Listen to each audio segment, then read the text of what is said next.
Dengar sabda. Mari kita merenungkan firman Tuhan, namun sebelumnya kita berdoa. Bapa di surga, terpujilah namamu. Saat ini kami berdoa untuk pemberitaan firman-Mu. Kiranya Allah Roh Kudus yang menolong kami untuk kami mengerti dan memahami, diberkati oleh firman Tuhan. Dalam nama Yesus kami berdoa. Amin. Mari lihat Alkitab kita di dalam Keluaran pasal 2 ayat yang ke-23 sampai 25. Tema pada hari ini adalah Allah memperhatikan penderitaan umatnya. Ketika kita menderita, terkadang kita menganggap bahwa Allah tidak peduli bagi penderitaan kita. Bahkan kita sering menyalahkan Allah. Tentu pikiran yang demikian adalah salah. Allah kita adalah Allah yang sangat peduli. Dia sangat mengerti apa yang kita alami. Bahkan setiap saat Dia memperhatikan kita. Apalagi ketika kita dalam penderitaan. Saudaraku yang dikasihi oleh Tuhan, ini dapat kita lihat dalam pembacaan firman Tuhan hari ini. Apa yang dialami oleh bangsa Israel setelah ratusan tahun di Mesir. Mereka menderita karena perbudakan di Mesir. Dalam penderitaan yang mereka alami, mereka berseru-seru sehingga teriakan mereka minta tolong karena perbudakan itu sampai kepada Allah. Dan Allah mendengar teriakan mereka. Allah mengingat perjanjiannya kepada Abraham, Ishak, dan Yakub. Dengan mengingat perjanjiannya, Ia menjalankan rencananya untuk menyelamatkan mereka dari perbudakan. Tuhan tidak membiarkan mereka hidup dalam perbudakan. Maka Allah kemudian memanggil Musa dan menyatakan bahwa Aku telah memperhatikan dengan sungguh kesengsaraan umatku di tanah Mesir. Dan aku telah mendengar seruan mereka yang disebabkan oleh pengerah-pengerah mereka. Saudaraku yang dikasihi oleh Tuhan, melalui pembacaan firman Tuhan ini, maka ada hal-hal yang perlu kita renungkan bersama dan yang sangat memberkati kita. Yang pertama adalah Allah mendengar seruan umatnya.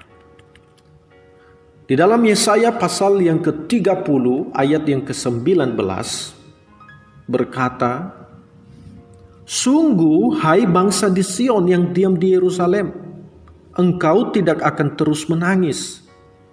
Tentulah Tuhan akan mengasihi engkau apabila engkau berseru-seru. Pada saat Ia mendengar teriakmu, Ia akan menjawab. Firman Tuhan berkata, engkau tidak akan terus menangis. Saudaraku, ini adalah janji Tuhan bagi kita. Tidak selamanya kita ada dalam sengsara. Tidak selamanya air mata ini berjatuhan sebab Tuhan mengasihi kita. Seruan yang disertai dengan air mata kepada Tuhan adalah menjadikan Tuhan peduli untuk mengasihi kita.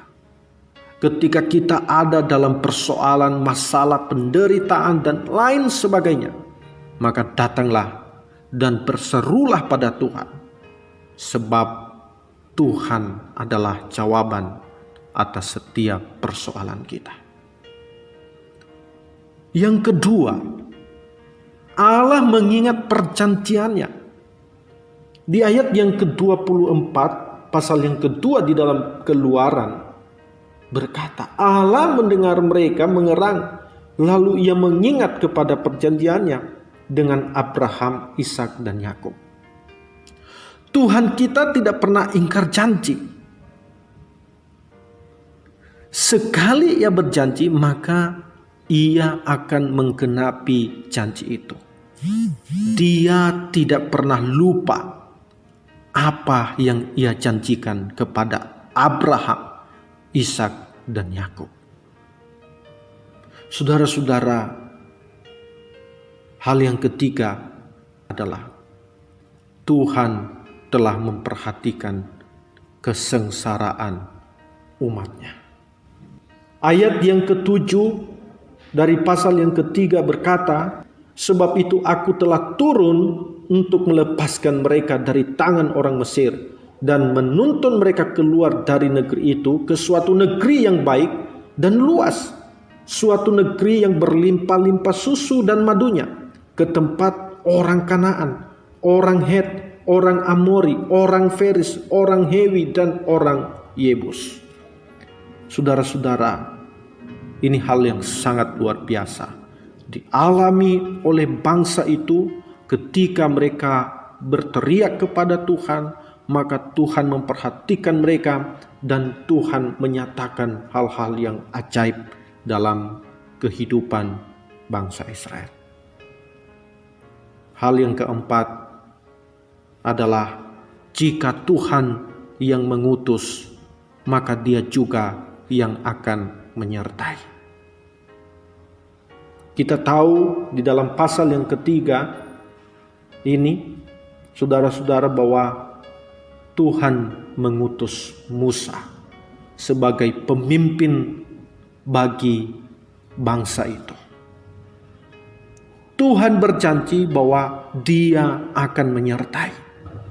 Dalam ayat yang ke-10 dan sampai ayat yang ke-12 berkata, jadi sekarang pergilah, aku mengutus engkau kepada Firaun untuk membawa umatku orang Israel keluar dari Mesir.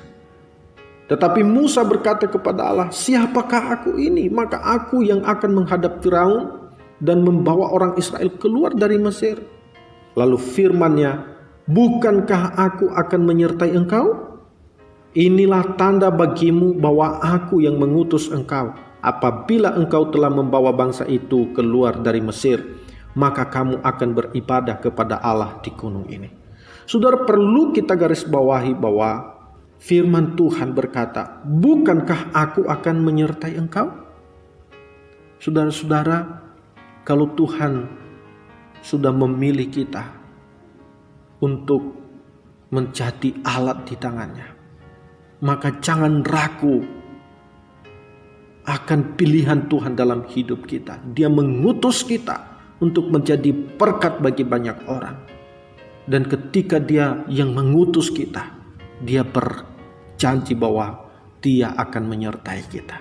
Dia tidak membiarkan kita sendirian. Matius 28 ayat 20b, dan ketahuilah aku menyertai kamu senantiasa sampai kepada akhir zaman. Penyertaan Tuhan adalah sempurna. Dia menyertai kita sampai selama-lamanya. Kiranya Allah Roh Kudus menjadi penolong dan pelindung bagi kita setiap hari. Demikianlah firman Tuhan ini. Mari kita berdoa. Terima kasih Tuhan untuk firman-Mu. Kiranya Engkau Tuhan meteraikan firman-Mu dalam hidup kami.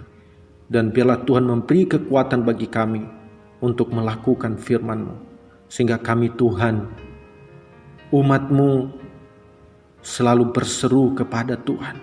Karena kami tahu bahwa pertolongan kami, jawaban dalam persoalan kami, hanya Tuhan yang hidup. Di dalam nama Yesus Kristus. Terpujilah nama-Mu Tuhan, dalam nama-Mu kami berdoa. Amin. Tuhan Yesus memberkati. Shalom.